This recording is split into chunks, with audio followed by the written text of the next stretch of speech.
여호수아서 21장 1절로 42절입니다. 오늘은 제사장 나라를 꿈꾸시다 이런 점으로 말씀 나누겠습니다. 그냥 기도합시다. 하나님, 이 시간에 말씀을 묵상할 때 우리를 향하신 아버지의 마음, 또 아버지의 꿈을 우리도 꾸며 살아갈 수 있도록 은혜를 부어 주옵소서.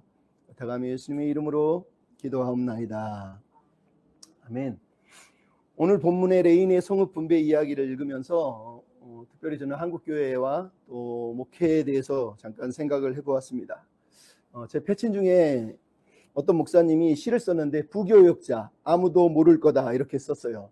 내용이 이렇게 돼 있는데, 아침이 되면 직장인들처럼 출근한다. 직장인들처럼 해야 할 일이 많다. 아무도 모를 거다. 부교역자도 교회 가기 싫을 때 있다는 것을. 오늘은 신방이 많은 날이다. 어떤 날은 하루 10가 정도 신방을 한다. 아무도 모를 거다. 부교역자도 누군가에게 신방받고 싶다는 것을. 교회 일이 제대로 안 돌아가게 되면 담임한테 혼나기 일수인 부교역자들. 아무도 모를 거다. 담임이 교인들에 대하는 거랑 부교역자에게 대하는 것이 다르다는 것을. 주말이면 엄청나게 바빠진다. 설교 준비, 부서 프로그램 준비, 정말 진이 다 빠진다. 아무도 모를 거다. 부교역자들이 얼마나 몸을 갈아놓고 있다는 것을. 열심히 한다고 생각하면서 사역을 하지만 현실 속에서 큰 열매가 생기지 않아서 노심초사할 때가 많다. 아무도 모를 거다. 부교역자들끼리도 비교하고 비교당하고 있다는 것을. 목회의 미래가 고민이 된다. 과연 담임 목회를 할 수 있을까? 청빙을 받을 수 있을까? 아무도 모를 거다. 때론 이 세계도 세상과 큰 차이가 없다는 것을. 그래도 오늘도 주님만 바라본다. 그럼에도 우직하게 이 길만 걸어간다. 아무도 모르는 것처럼 보이지만 주님은 다 아실 거니까. 이런 시를 썼어요. 믿음의 고백이지만 현실을 그대로 적나라하게 사실은 드러내고 있는 거죠. 2011년 8월에 미국에서 이재철 목사님과 김영봉 목사님이 신학생들을 모아놓고 신학생 멘토링 컨퍼런스를 했습니다. 그리고 목회에 대해서 쭉 얘기를 했어요. 그때 교회에서 20명 정도 되는 교인들과 함께 개척을 해서 사역하는 한 목사님이 손을 들고 이재철 목사님에게 질문을 했습니다. 목사님, 저는 목사님의 책을 읽고 설교를 들을 때마다 너무너무 감격하고 행복하지만 책을 듣고 나면 그렇게 살 자신이 없어서 눈물을 많이 흘렸습니다. 목사님, 우리가 이렇게까지 해서 살아야 합니까?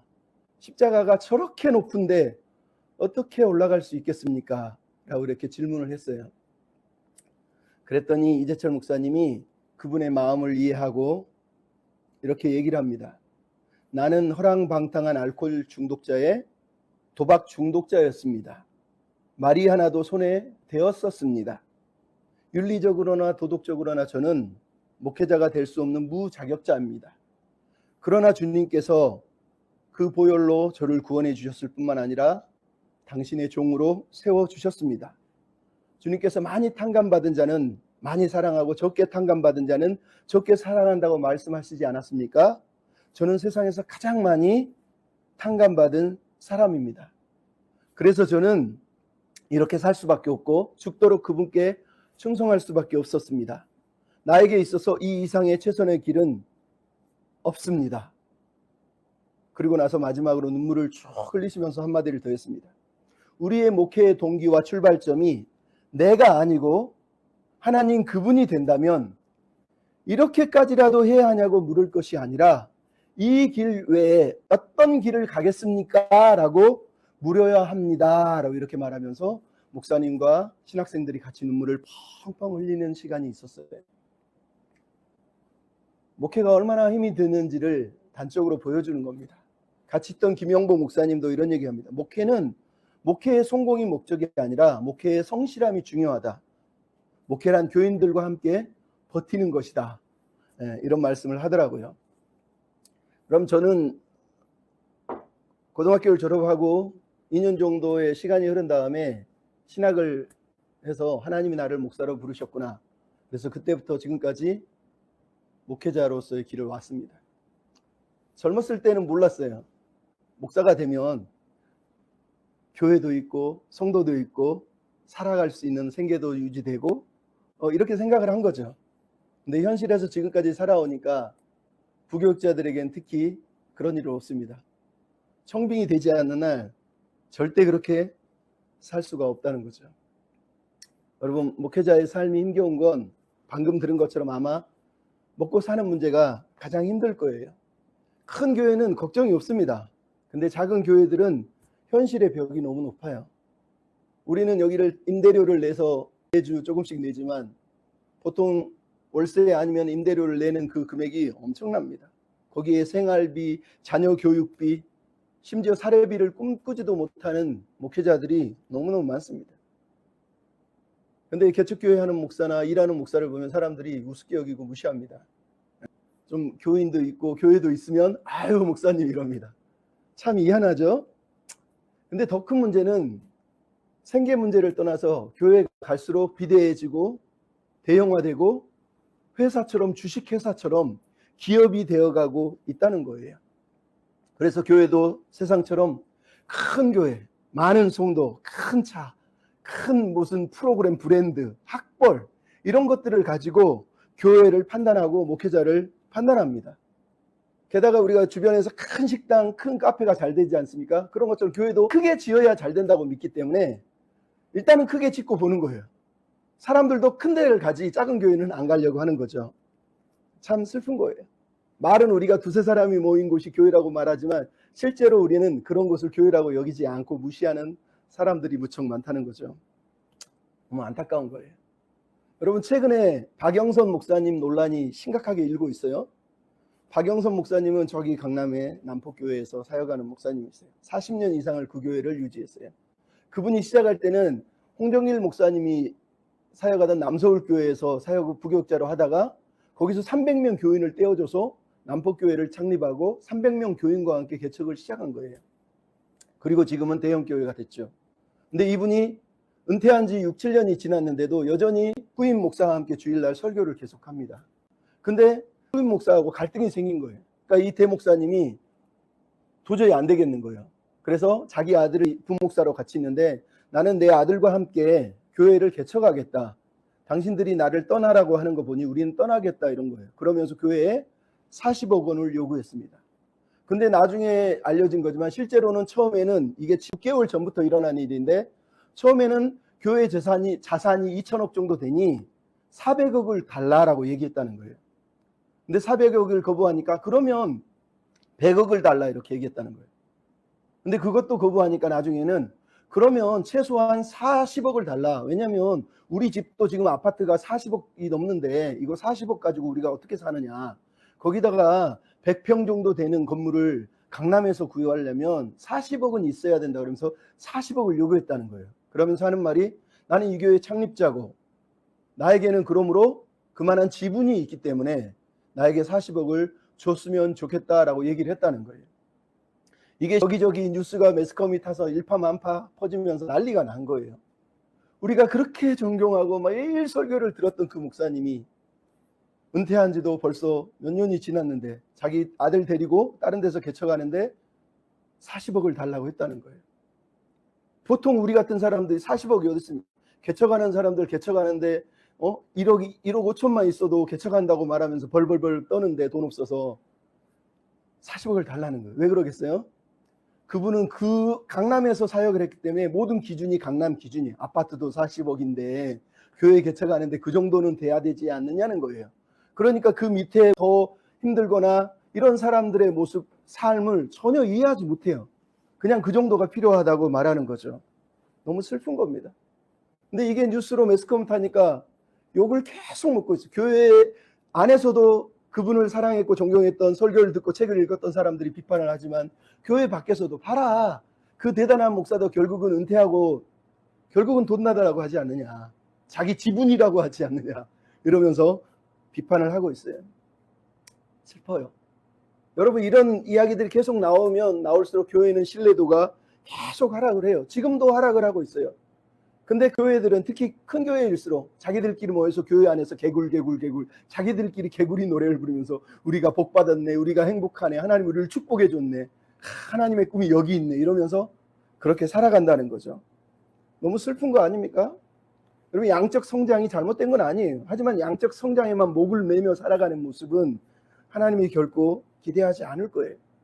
그러니까 이런 모습을 보면서 과연 참된 교회는 어떤 모습이고 참된 목회는 어떤 걸까? 이런 고민을 하게 돼요. 김관성 목사님이 그러더라고요. 이런 대형교회 성공 이런 것들의 유혹을 피할 수 있는 방법은 사실 답은 거창하지 않다. 아주 간단하다.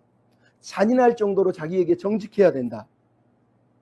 자신이 무엇에 익숙해져 있고 어떤 사람들과 웃고 있고 무엇을 당연하다고 여기고 있는지를 계속 점검해야 된다는 거예요. 그리고 의도적으로 불편한 자리로 내려가야 한다. 비루한 마음을 가지라는 게 아니라 깨어있기 위해서 계속 불편한 자리로 가야 된다. 이렇게 얘기를 하더라고요. 여러분, 이게 사실은 필요한 겁니다. 남들이 다 큰 거, 많이 가진 거, 성공, 성장 이런 걸 얘기하니까 그게 당연하다고 생각하는 거예요. 근데 목회의 본질은 거기에 있지 않아요. 교회는, 성도는 계속 낮은 곳으로 십자가 아래로 내려가서 우리 자신을 점검할 필요가 있단 말이죠.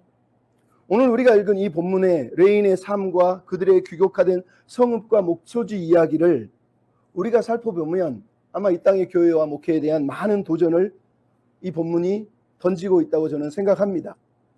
그럼 오늘 본문은 우리가 지난주에도 봤지만 12지파에게 땅을 분배를 다 하고 이제 마지막으로 레위 지파에게 그 성읍과 목초지들을 나누어주는 이야기가 등장을 합니다. 우리는 이미 14장 1절 또 5절에서 12지파에게 땅을 나눠줬고 레인들에게 목초지와 성읍을 줬다라고 처음 시작할 때 땅 분배할 때 계호를 들었단 말이죠. 이제 오늘 본문은 그 마지막 계호의 마지막 부분 레인들에게 성읍을 주고 목초지를 주는 이야기를 이제 우리가 보게 되는 거예요. 그러니까 땅 분배의 마지막은 우리가 19장에서 끝나는 줄 알았는데 사실은 오늘 본문은 21장에서 땅 분배가 마지막으로 끝나는 거예요. 지난주도 얘기했지만 그래서 땅 분배의 목적은 그냥 부동산 줄 테니 니네들끼리 잘 먹고 잘 살아 라고 하기 위해서 하나님이 땅을 준 게 아니라는 거예요. 이 레인의 성읍 분배 이야기가 마지막으로 다루어지는 이유는 하나님의 꿈이 이스라엘에게 땅을 주신 이유가 바로 여기 있기 때문이라는 거예요. 이 땅이 하나님의 꿈이 서려 있는 땅이고 하나님은 이 땅을 통해서 하나님이 원하시는 그 꿈을 이루고 싶은 거예요. 계속 제가 얘기하지만 출애굽기 19장에 나와 있는 하나님의 꿈, 이스라엘 자손들이 그냥 자기들끼리 부동산 차리고 배불리 먹고 사는 게 아니라 하나님이 기대하는 제사장 나라, 거룩한 백성이 되는 것, 그게 하나님의 소원이에요. 그래서 하나님은 땅을 다 나누는 다음에 그 땅들 가운데 48개의 성읍을 취해서 레인들이 흩어져서 48개의 성읍에서 살게 하고 있는 거예요. 즉 오늘 본문에 나오는 레인들에게 성읍을 분배하는 이 이야기는 레인의 사명에 관련된 이야기란 말이죠. 하나님은 왜 그들에게는 기업, 즉 영토를 주지 않고 그냥 성읍만 주셨는지를 우리가 다시 한번 생각해 봐야 됩니다. 하나님은 왜 굳이 이 성읍들을 따로 구별해서 48개를 뽑아서 나누어 주고 있냐는 거예요. 그러면 그들은 이 48개 성읍들에서 성읍을 받아서 어떻게 살라는 거예요. 뿐만 아니라 이 레인의 성읍은 우리랑은 무슨 상관이 있는 거예요. 우리는 레인도 아닌 것 같은데. 그런 부분들을 우리가 살펴보면서 도전을 받았으면 좋겠어요. 첫째는 지난주에도 얘기했지만 도피성과 레인들에게 48개의 성읍을 취하는 이유는 하나님이 주신 땅에 대한 감사예요. 하나님이 성읍을 몇 개 줬다고 그랬어요? 유다는 112개, 나머지 지파도 합쳐서 112개, 총 224개의 성읍을 준 거예요. 그 224개 중에 하나님이 48개를 뽑아서 레인들에게 주라고 말씀을 하고 있는 거예요. 근데 이 일이 얼마나 거룩한 일인지를 강조하기 위해서 오늘 1절로 3절은 제사장 엘르아살, 눈의 아들 요수아, 그리고 백성의 지도자들이 레인들의 성읍 요구에 앞장서서 서 있다는 것을, 그리고 실로에서 이 일을 하고 있다는 것을 1절부터 3절이 의도적으로 강조하고 있어요. 그러니까 이 단어들은 14장 1절에도 나오고 17장 4절에도 나오고 18장 1절에도 나온 것처럼 땅 분배는 단순하게 땅 따먹기 하는 게 아니라 하나님의 거룩한 제사장이, 그리고 실로라고 하는 하나님의 성막 앞에서, 하나님 앞에서 하는 신성하고 거룩한 일이라는 것을 다시 한번 강조를 하는 거예요. 그러니까 우리가 여호수아서에서 땅을 요구하는 사람들이 5가지가 있다고 그랬잖아요. 갈렙이 있고 악사가 있고 슬로브와 세 딸들이 있었고 그 다음에 요셉 자손이 있고 그리고 마지막으로 레위 자손들이 오늘 본문에 등장을 하고 있는 겁니다. 근데 레위인들의 성읍 요구는 오늘 자기들이 하는 얘기도 정확하게 뭐라 그럽니까? 2절에 보면 하나님이 우리에게 그렇게 말씀하셨다는 거예요. 하나님이 명령하셨다는 거예요. 그러니까 레위인들은 아니 우리가 레인인데 제사장인데 당연히 우리한테 땅을 줘야 되는 거 아니에요? 이렇게 말하는 게 아니에요. 하나님이 명령하셨고 약속하신 것이기 때문에 우리에게 이제 성읍을 주십시오라고 하는 슬로보아스의 딸들처럼 하나님의 약속과 명령을 붙들고 얘기를 하는 거예요. 자기 권위를 주장하는 게 아니라 하나님의 약속에 대한 철저한 순종을 사실은 백성들에게 요구하고 있고 자기들도 순종하겠다고 말씀을 하고 있는 거예요. 실제로 민수기 35장 1절부터 8절에 하나님이 너희가 가나안 땅에 들어가면 기업을 내가 다 나눠주면 그 다음에 너희들은 레인들에게 48개 정확하게 48개를 나눠서 주고 그 중에 6개만 도피성으로 취해서 주라고 말씀이 돼 있는 거예요. 명령을 이미 모세에게 하신 거란 말이죠. 근데 여러분 흥미로운 게 뭡니까? 오늘 본문에 땅을 나눠주는 이야기에 이 순종의 행위들 가장 앞장서서 갈렙이 이 순종의 첫 발을 내딛고 있다는 게 중요한 거예요. 여러분 4절에 제비뽑기를 이제 시작을 합니다. 그리고 레위 사람 중에 제사장 아론의 자손들이 가장 먼저 제비를 뽑는데 10절에 보면 레위 자손 중에 아론의 자손이 첫째로 제비를 뽑았는데 11절은 그 첫째로 뽑힌 곳이 헤브론이었고 갈렙의 땅이었다라고 11절 12절은 얘기를 하고 있어요. 여러분 땅을 나눠주는 이야기에서도 땅 분배에서 가장 먼저 갈렙이 선두에 섰다면 이제는 레인의 성읍을 나눠주는 이야기에서도 가장 앞에 누가 나오고 있어요? 갈렙이 나오고 있다는 거예요. 여러분 의도적이라고 여러분 생각하지 않습니까? 헤브론이 어떤 곳이었습니까? 우리가 알잖아요. 12정탐구 중에 10명이 그 헤브론의 아낙 자손들을 보고 우리는 저 땅에 못 들어가 했던 그 불순종의 땅이지만 갈렙이 믿음으로 하나님께 순종해서 믿음으로 취하면서 하나님의 약속이 여전히 하나님과 함께하며 하나님의 약속이 지키신다는 것을 확증한 땅이 바로 이 땅이라는 거예요. 근데 중요한 건 224개의 땅이 있는데 제비를 뽑았는데 그 첫 번째가 그것도 갈렙의 땅 헤브론이 뽑혔다는 거예요. 갈렙이 그렇게 힘들게 개고생해서 그 노구에 85세의 나이에 가가지고 헤브론의 그 거인 족속 아낙 자손들을 물리치고 나서 취한 이 땅을 딱 제비를 뽑았는데 그 땅이 도피성이고 그 땅이 레인의 성읍이라고 딱 뽑혀서 제비가 올라왔다는 거예요. 우리 같으면 아니요 안 돼요. 내가 얼마나 고생했는데 내가 이 나이 먹어서 85년 동안 40년 이상 목회하고 고생하는데 그리고 받은 내 지분인데 어떻게 이걸 줍니까? 이렇게 얘기할 수 있지 않겠어요? 근데 오늘 본의 갈렙은 하나님의 명령에 처음에도 순종하고 오늘 본문도 순종하여서 주저하지 않고 아낌없이 자기가 취한 헤브론 성읍을 레인의 기업으로 도피성으로 내어주고 있다고 얘기하는 거예요. 갈렙은 오늘 본문에 뭐라 그럽니까? 성읍과 목초지는 레인들에게 주고 성읍 바깥에 있는 나머지 촌락과 밭들만 취했다라고 얘기하는 거예요. 즉 변방으로 갈렙은 물러나고 있다고 오늘 본문이 말하고 있는 거죠. 갈렙이 얼마나 일관된 삶을 살고 있는지 성경이 그대로 보여주죠. 나이가 많지만 노역에 붙들려가지고 막 자기 욕망을 채우려고 이 사람은 살고 있지 않아요. 여전히 옛날처럼 신실하게 하나님의 뜻이면 받기도 하고 주기도 하고 계속해서 자신의 것을 내어주면서 낮은 곳으로 그냥 가고 있는 거예요. 그러니까 오늘 본문의 갈렙은 마치 예수님이 제자들을 보내면서 나귀를 데려와라. 주가 쓰시겠다고 말해라. 라고만 하면 그 사람이 주겠다고 했잖아요. 오늘 본문이 똑같은 거예요. 하나님이 내가 이거 쓸게. 주님이 쓰시겠다 하셨어. 그러니까 갈렙이 그냥 내어주고 있다고 오늘 본문이 말을 하고 있는 거죠. 여러분 이런 갈렙이 가장 앞장서서 이 헤브론의 땅을 레인들에게 주는 이유가 뭐겠습니까? 하나님의 마음을 너무 잘 알고 있는 거예요. 자기가 헤브론을 취한 게 아니라 하나님이 도우셔서 취한 거고 이 땅은 하나님의 땅이라는 것을 알아요. 그리고 하나님이 왜 레인에게 성을 주라고 하는지를 알기 때문에 자기의 땅을 지금 내어주고 있는 거예요. 그러니까 가장 앞장서서 가장 대단한 믿음의 영웅이 갈렙이 첫 번째 제비를 뽑아서 헤브론 그 땅을 주고 있다면 나머지 사람들도 나머지 지파 사람들도 자기들의 땅을 내어주지 않을 이유가 없는 상황이 지금 만들어지고 있는 겁니다.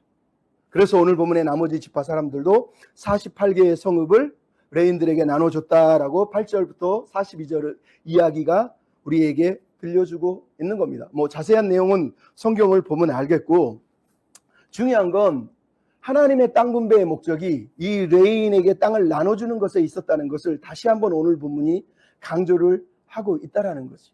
48개의 성읍을 왜 나눠주는 걸까요? 여기에는 하나님이 꿈꾸시고 하나님이 의도하시는 이상적인 하나님의 나라를 이 레인의 성읍 48개를 통해서 구현하고 싶으신 하나님의 마음이 여기에 그대로 담겨져 있는 겁니다. 그러니까 하나님은 진짜로 48개의 성읍들을 통해서 레인을 중심으로 이스라엘이라고 하는 나라를 통치하시려는 하나님의 꿈이 여기에 담겨져 있기 때문에 이 48개를 주라고 말씀하시는 거예요. 그럼 여러분, 우리가 알잖아요. 레인의 사명이 뭡니까? 이스라엘에게 이것은 어떤 도전입니까? 감사를 넘어서 사명 감당으로 나아가야 된다는 거예요. 성읍을 자기들 12지파가 224개 중에서 48개를 떼어줬으니 이제 우린 됐어요 라고 지금 이 이야기가 우리에게 들려주는 걸까요? 아니라는 거죠. 그저 성읍을 내어주는 것으로 끝나는 것이 아니라 지파들이 48개의 성읍을 내어줌으로 인해서 이제부터가 시작이라는 거예요. 왜? 이제부터 레인들과 함께 하나님이 꿈꾸시는 나라를 레인들과 함께 세워가는 것이 이제 시작됐다는 걸 우리한테 말하는 거예요. 그러므로 이스라엘 백성들은 이 48개를 내어주면서 우리도 레인들과 함께 하나님의 나라를 위해서 이제 헌신하자라고 하는 감사를 넘어서 이제는 사명을 향해서 나아가야 된다는 거예요.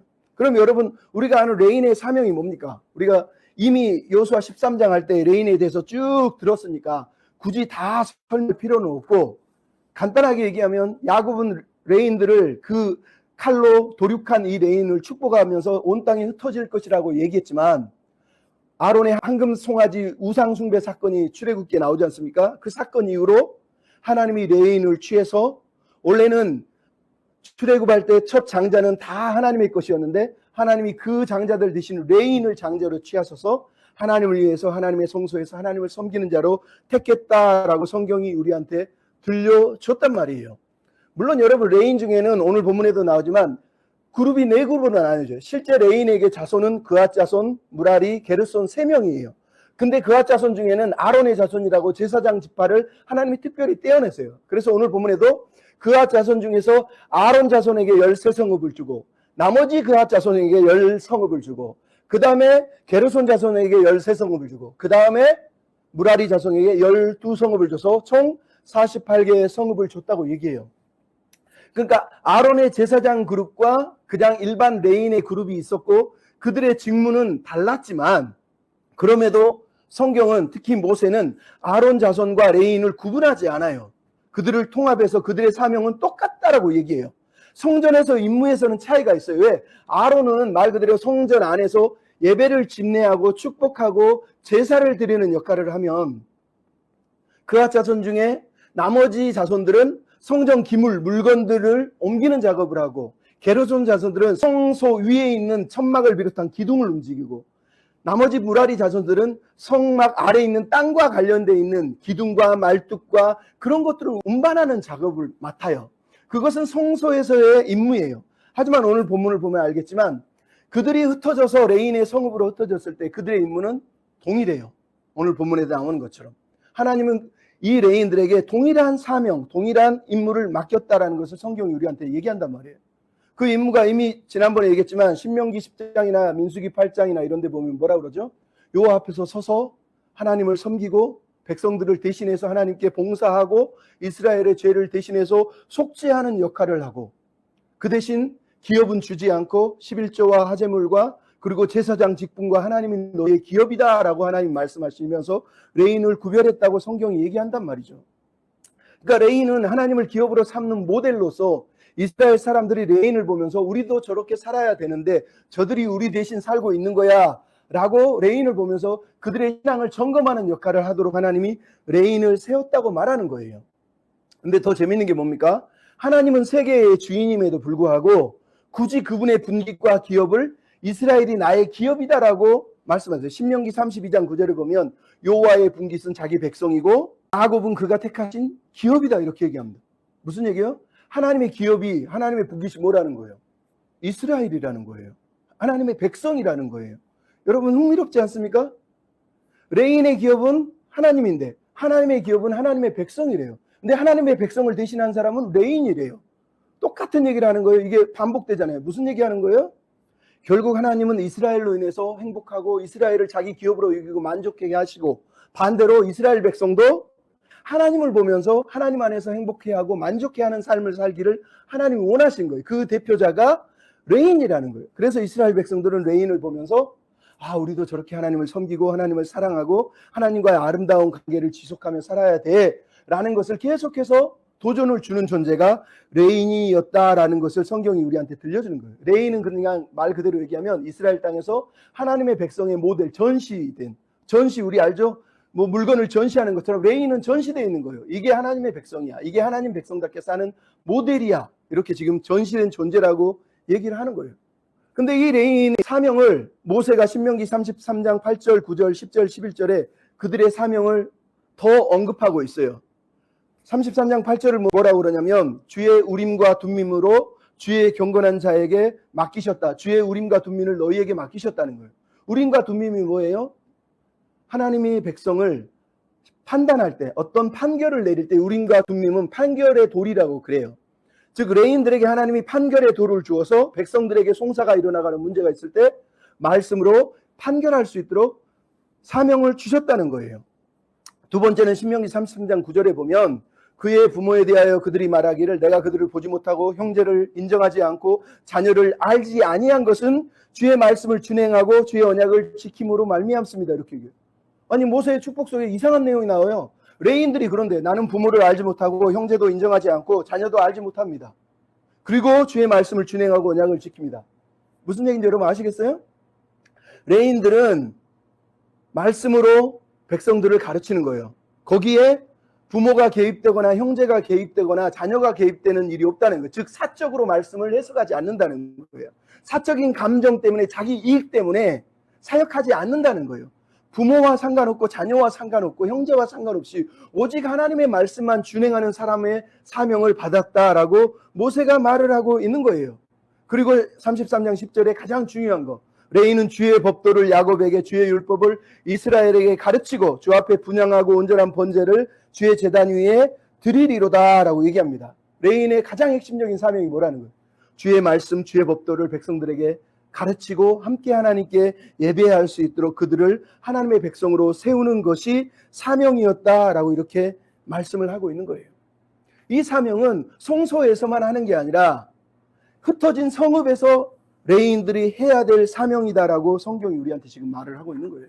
그러니까 여러분 오늘 본문에 나온 레인의 사명은 이 시대의 목회자의 사명하고 사실은 동일하다고 우리가 생각해 볼 수 있어요. 교회는 목회자는 성도들의 욕망을 부추기는 존재들이 아니에요. 성도들에게 당신 축복 받으십시오. 성공할 겁니다. 잘 될 겁니다. 교회는 목회자는 그렇게 설교하도 안 되고 그렇게 가르치지도 않아요. 내 앞에 부모가 있고 형제가 있고 자녀가 있어도 핵심은 말씀을 전하는 것이지 너 잘 되라, 너 행복해져라, 너 복 받아라, 너 성공해라가 설교의 목적도 아니고 말씀을 가르치는 목적도 아니라고 오늘 본문이 얘기하는 거예요. 그런데 우리는 여전히 설교도 축복과 성공을 얘기하면 설교 감사하다, 은혜 받았다 그러고 성도들조차도 이 교회 왔으니 내가 잘 될 거야, 이 교회 왔으니 이제 헌금도 했으니 기도했으니 축복해 주시고 복 받게 해 주실 거야, 이런 생각으로 하나님 앞에 찾아오는 일이 너무 많다는 거예요.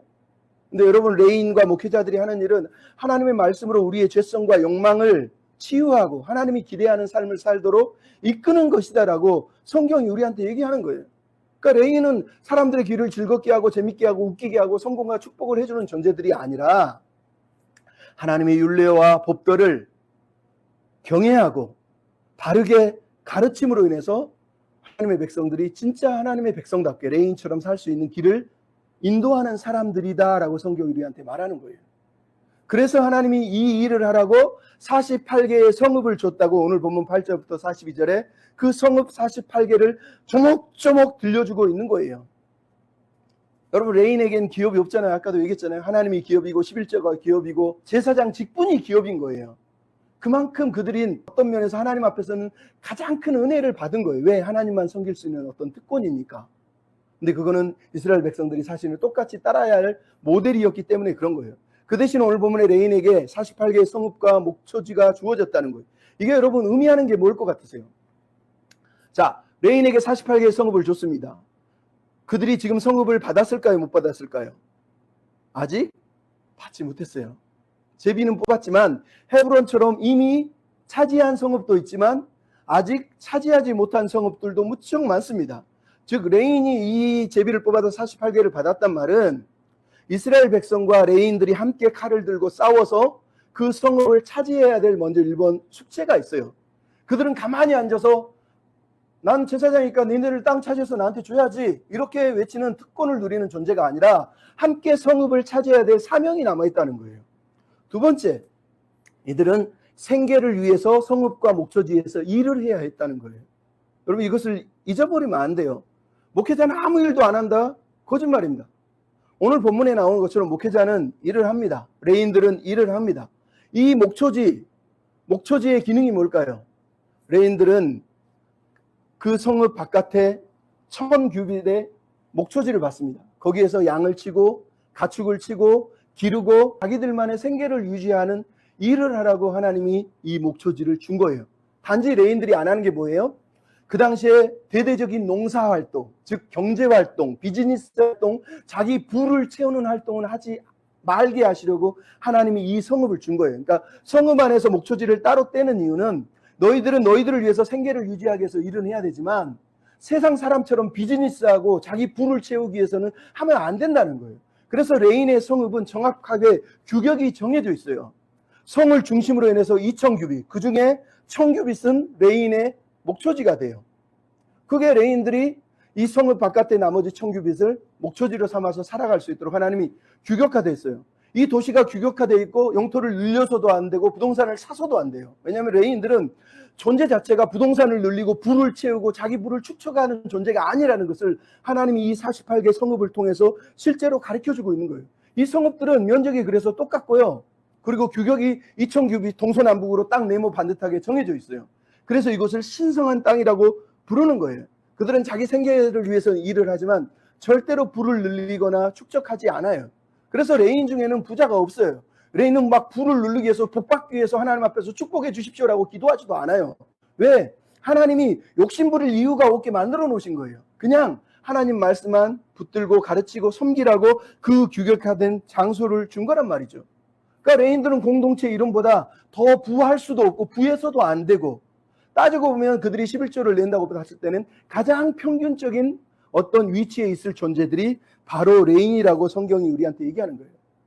이들은 48개 성읍에 흩어져서 다른 백성들과 함께, 그들이 부자 되면 레인도 부유할 거고 그들이 가난하면 레인도 가난할 거고 함께 공동체 생활을 하면서 백성들과 동일한 삶을 살아가도록 하나님이 만드셨다고 성경이 우리한테 지금 말하는 거예요. 그러니까 여러분, 레인이 일을 했다고 해서 레인이 막 돈 벌기 위해서 뛰어가 다니는 존재는 아니라는 걸 여러분이 기억할 필요가 있는 거예요. 하지만 생계는 보장해 주라고 성경 우리한테 들려주는 건 무척 중요한 겁니다. 근데 여러분, 이런 레인의 모습을 오늘 우리 시대의 교회와 비교해 보세요. 이 시대 교회가 뭐를 하고 있어요? 교회가 비즈니스를 합니다. 사업을 합니다. 그리고 부동산을 사요. 여기저기 사 모아서 늘려요. 아니, 교회만 있어도 되는데 막 부동산을 여기저기 산 사고 부동산 사고 그리고 뻥튀기 해서 그걸로 또 교회 재산 늘리고, 아까 얘기했잖아요. 남포교회 자산이 2천억이 있대잖아요.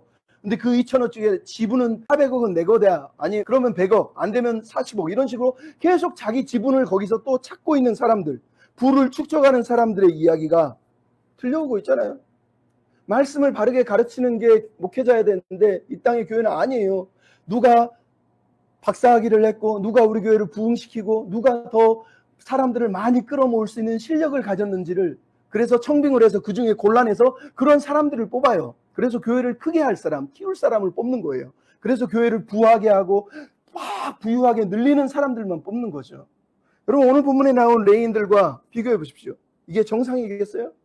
만약 우리가 이 레인들처럼만 이 땅의 교회가 하나님이 레인들에게 품으신 이 마음만 품고 나아갔다면 이 땅의 교회는 이렇게 타락하진 않았을 거예요.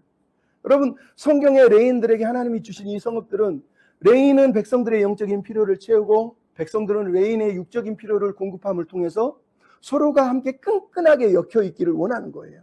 그게 하나님의 마음이었다. 원래 마음이라는 거예요. 그러니까 이 본문은 이상적인 거예요. 실제로 레인이 48개를 받았는지 성경을 보면 받지 못했다는 걸 우리가 알게 된단 말이죠. 왜? 사람들이 현실에 무너지기 때문에, 현실에서 지기 때문에 그래요. 하지만 여러분 생각해보세요.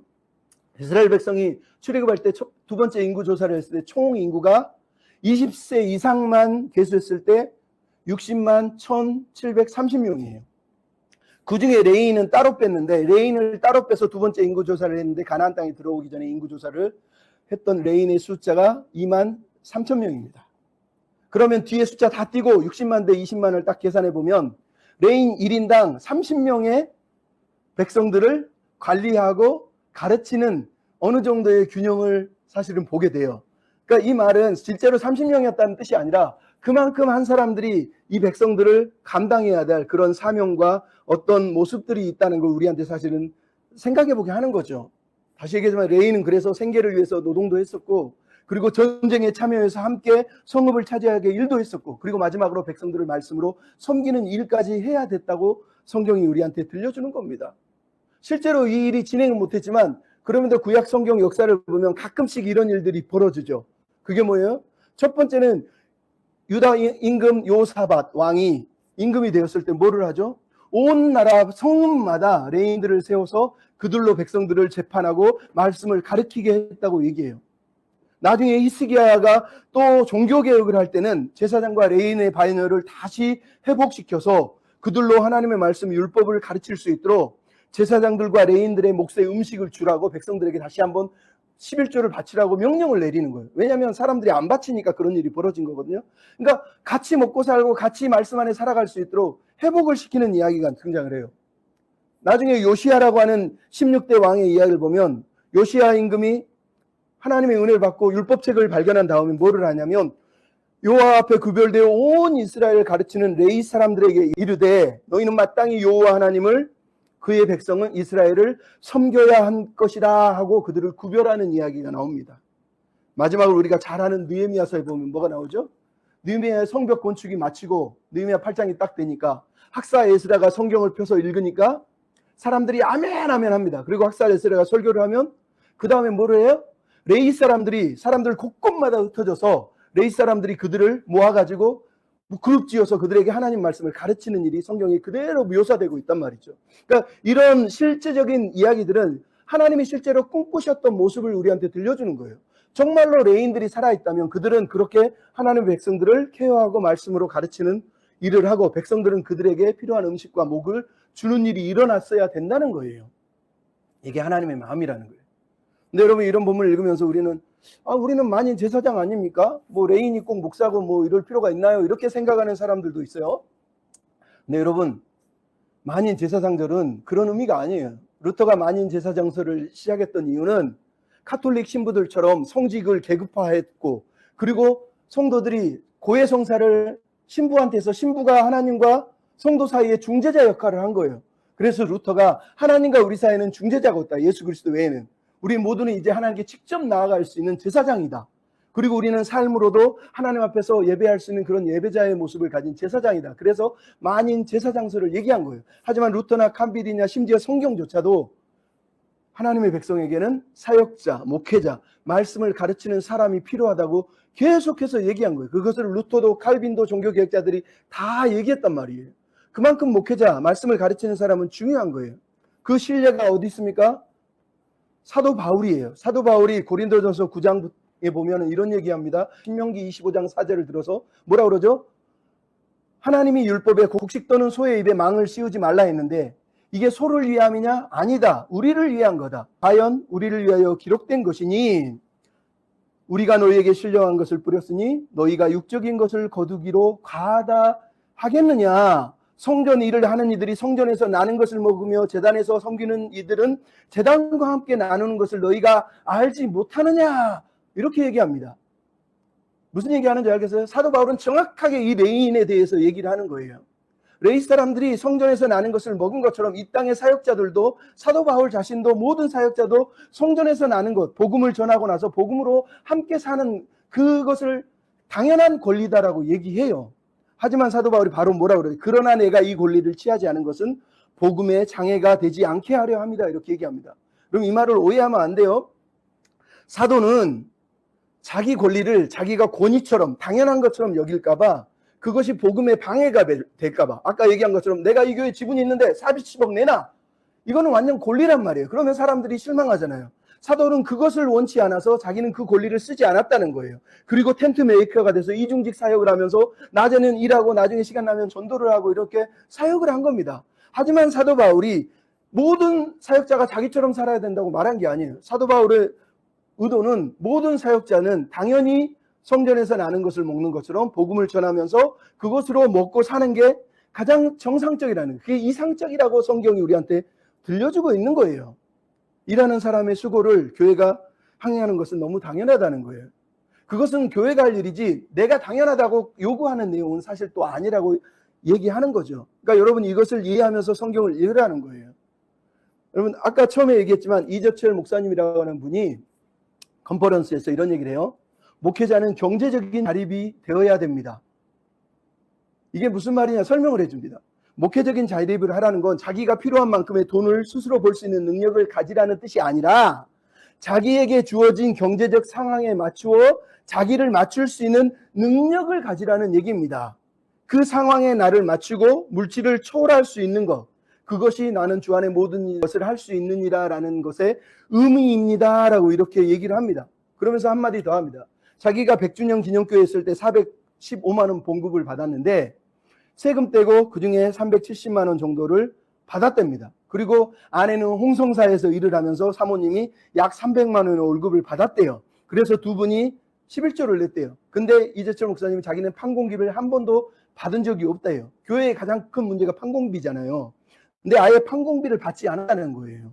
뿐만 아니라 뭐라고 그러냐면 자기가 주님의 교회를 섬긴 지가 오래됐는데 퇴임할 때가 되니까 교회에서 퇴직금을 준다 그래서 아니 나는 고용인이 아니고 이 교회의 노동자가 아니고 가족인데 왜 퇴직금을 주려고 합니까? 안 받겠다 그랬다는 거예요. 그랬더니 성도들이 그러면 다음 후임 목사들이 힘들잖아요. 받으셔야죠. 그랬더니 월급을 220만 원 기준으로 정해놓고 퇴직금을 2,200만 원을 받고 나오셨다는 거예요. 2천만 원인가 2,200 정도만 받고. 그리고 아예 안 받으셨다는 거예요. 심지어 자기가 책을 쓰면 홍성사에 책이 나오잖아요. 그 인세가 계속 나오더래요. 그래서 그 인세 받은 걸 가지고 다른 곳에 기부를 하고 그리고 홍성사 그 건물 짓는데 기부를 하고 이러면서 자기 돈을 기부를 했대요. 심지어 아까 얘기한 퇴직금조차도 나중에 정신요고에 건축원금을 위해서 기부를 해버렸다는 거예요. 이런 얘기를 들려주는 거예요. 그러니까 무슨 얘기 하는지 아시겠죠? 그러니까 이분은 자기가 목회자로서 최선을 다하지만 복음의 장애가 되지 않도록 자기 자신을 계속해서 점검했다고 얘기하는 거예요. 어떤 사람은 이런 내용을 모르니까 막 이재철 목사가 책 써서 돈도 많을 텐데 부자일 텐데 막 이러면서 막 욕을 하는 사람들이 있는데 그런 적이 없다는 거예요. 사람들이 자기가 주님의 교회 나올 때 막 몇 억을 받았다고 소문이 났었대요. 근데 자기는 실제로 그렇게 받은 적도 없고 2천만 원인가 2,200밖에 받은 적이 없다고 얘기한다는 거죠. 그러니까 제가 이 얘기를 왜 하는 거예요? 결국 여러분 이게 레인의 마음이 하나님이 레인을 흩으신 이유는 그 성읍들에 흩어져서 이런 영적인 모델이 되고 늘 깨어있어서 레인이 깨어있을 때면 그 나라는 하나님이 꿈꾸시는 제사장 나라가 되는 거예요. 하지만 레인이 세상의 부와 인기와 명예를 위해서 뛰어가면 그때부터 그 나라는 무너지는 거죠. 여러분 오늘 본문에 48개의 성읍을 줬지만 레인이 이 성읍을 감당했을까요? 아니 받았을까요? 받은 사람도 있지만 못 받은 사람도 있어요. 여러분 사사기에 보면 재밌는 거 나오죠. 사사기 17장 7절 8절 9절에 보면 유다 베들레헴에 한 청년 레인이 있었는데 자기가 살 곳이 없어서 에브라임 산지 미가라고 하는 사람의 집에 가서 거기서 살게 돼요. 너 누구야? 왜 도달하냐? 그랬더니 레인인데 거류할 것이 없어요. 도피성도 주고 성읍도 줬었는데 유다 산지에 거류할 것이 없었대요. 그래서 에브라임 산지로 왔대요. 근데 에브라임 산지에 미가는 뭐를 했어요? 우상을 만들어 놓고 섬기고 있었대요. 근데 미가가 내가 1년 동안 해마다 너에게 옷을 주고 먹을 것을 줄 테니 나를 섬겨 그랬더니 이 사람이 레인인데 좋습니다. 그러면서 거기서 우상을 섬기면서 그 녹을 받으면서 돈을 벌면서 거기서 살았다고 얘기하는 거예요. 이게 레인의 타락의 모습이에요. 좀 있으니까 바로 이어서 사사기 18장에 뭐가 나와요? 단지파 사람들이 자기 지파가 4개의 성읍을 레인에게 주어야 되잖아요. 근데 그 땅을 포기하고 저 북쪽으로 가버려요. 무슨 얘기예요? 레인은 성읍을 아예 받지도 못한 거예요. 아무도 그 땅에 들어가 살지도 못한 거예요. 그러면 레인이 어떻게 돼요? 아까 나온 유대의 베들레헴 그 레인처럼 여기저기 또 돌아다니면서 레인들이 먹을 것이 없으니까 방랑자가 되고 나그네가 돼서 살아가는 거예요. 또 뭐가 나와요? 사사기 19장에는 충격적인 내용이에요. 레인이 첩을 두고 나중에 레인이 자기 첩을 밖에서 그 기부원 사람들한테 그 능욕을 당하는데 죽을 때까지 내버려 두고 나중에 그 시체를 가져 12조각을 나눈 사건이 벌어진단 말이죠. 이게 무슨 말이에요? 사사기의 처참함을 보여주는 거예요. 백성들은 레인에게 성읍을 주지 않고 11조도 주지 않고 반대로 레인들은 백성들을 제대로 가르치지도 않고 먹을 것을 찾아 여기저기 돌아다니고 자기 만족을 위해서 첩을 두고 그리고 자기 재물 은 금 뭐 1년 동안 돈 준다고 그러니까 막 헤헤 하면서 우상을 섬기면서 그 집의 제사장이 되어 있다고 성경이 우리한테 얘기하는 거예요. 거기가 어디라고요?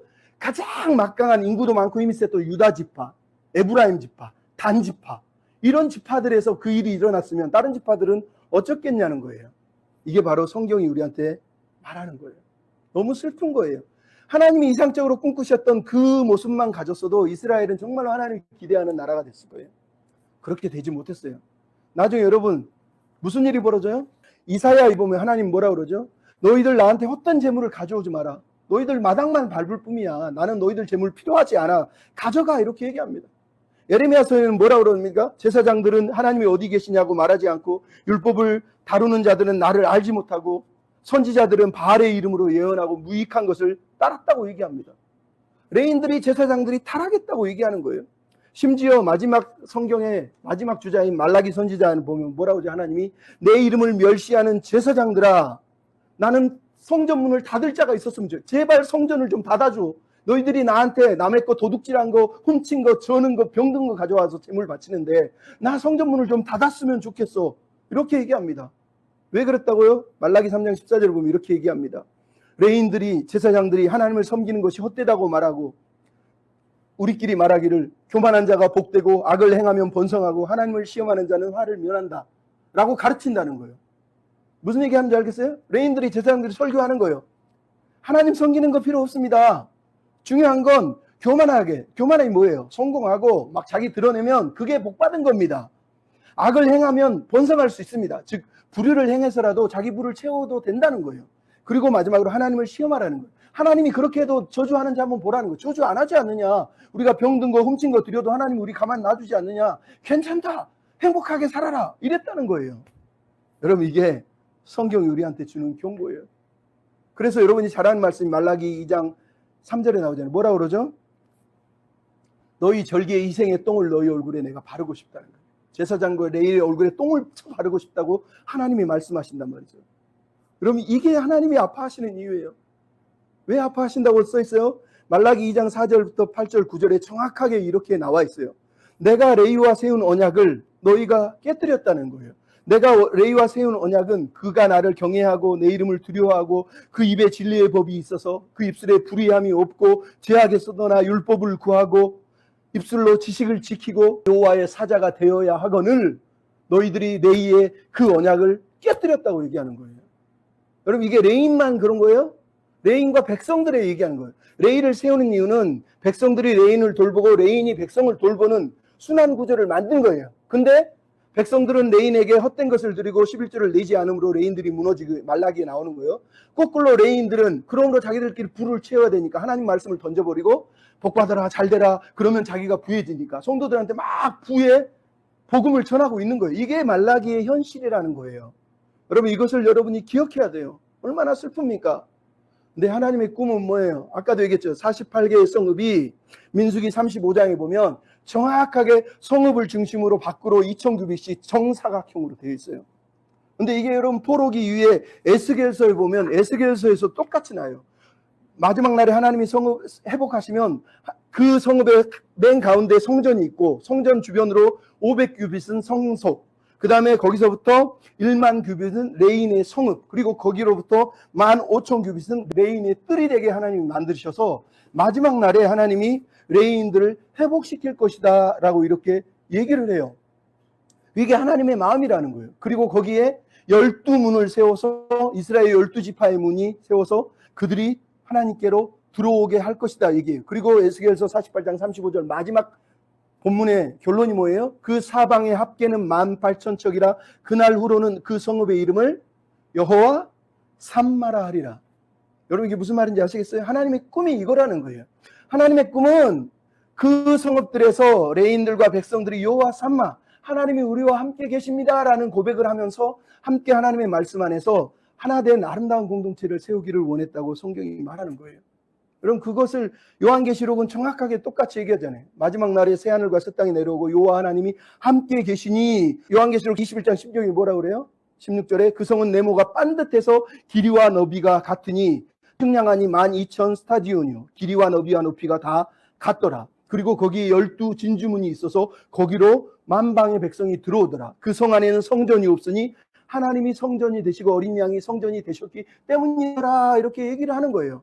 그러니까 여러분, 레인에게 하나님이 48개의 성읍을 지은 이유는 그냥 니네들 잘 먹고 잘 살라고 준 게 아니라 그 성읍들이 다 작은 성전이라는 거예요. 실제로 그 성전이 작은 성전의 모델이 되고 나중에 대대적인 성전이 되어서 네모 반듯한 성전, 그 하나님이 거룩한 신성한 땅이 되어서 모든 백성들이 들어와서 레인과 함께 하나님을 섬기며 하나님을 예배하는 그런 땅이 되기를 원하셨다는 거예요.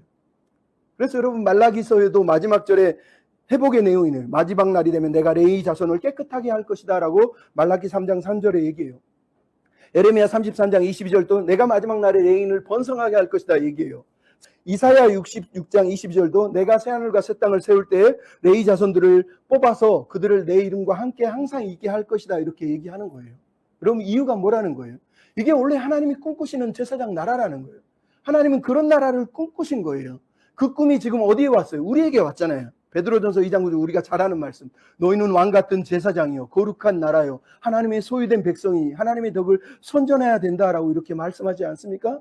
이제는 우리가 그 꿈을 사실은 감당해야 되는 거예요. 근데 이 땅의 교회가 그 꿈을 감당하고 있냐는 거예요. 이 땅의 목회자가 그런 비전이 있나요? 말씀을 붙들고 자기 입술을 지키며 거룩하게 하나님 뜻 안에 살고 있나요? 뭐 내가 그렇게 산다는 뜻이 아니에요. 하지만 우리는 돌아봐야 된다는 거예요. 그럼 계시록에 14만 4천의 12지파가 싹 나올 때 단지파가 빠져요. 근데 그 12지파 중에 누가 들어갈까요? 레위 지파가 들어갑니다.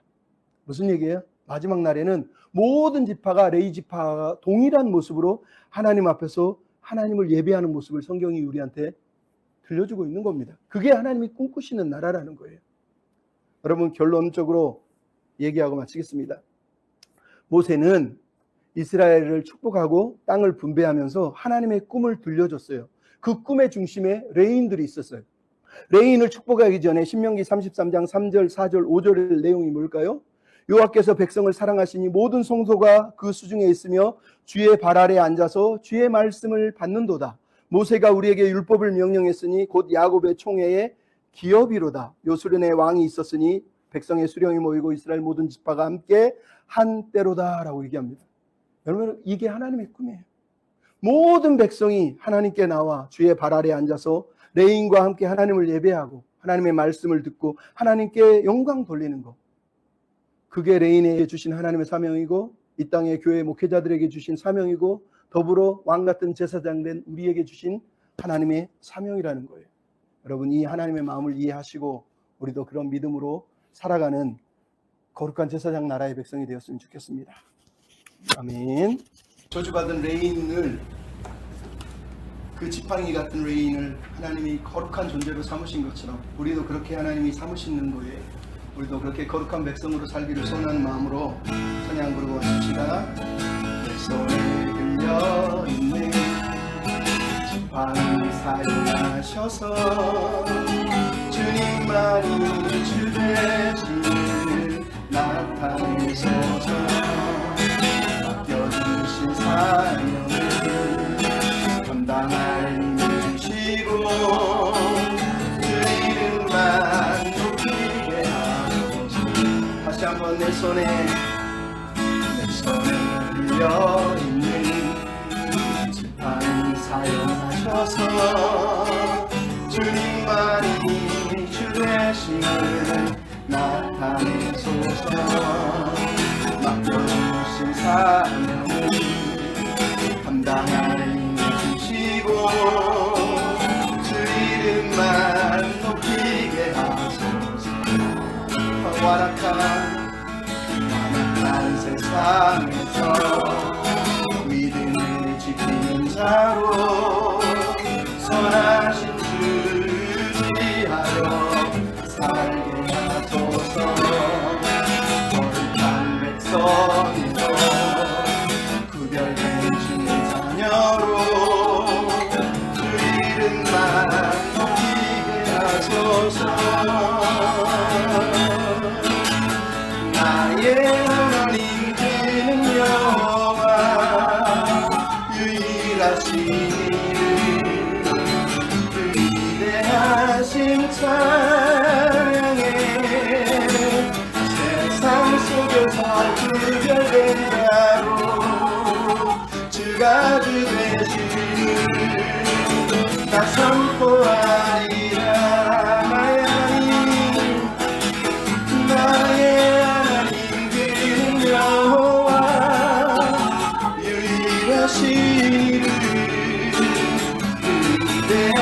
주신 찬양에 세상 속에서 구별된 자로 주가 주신 나 선포하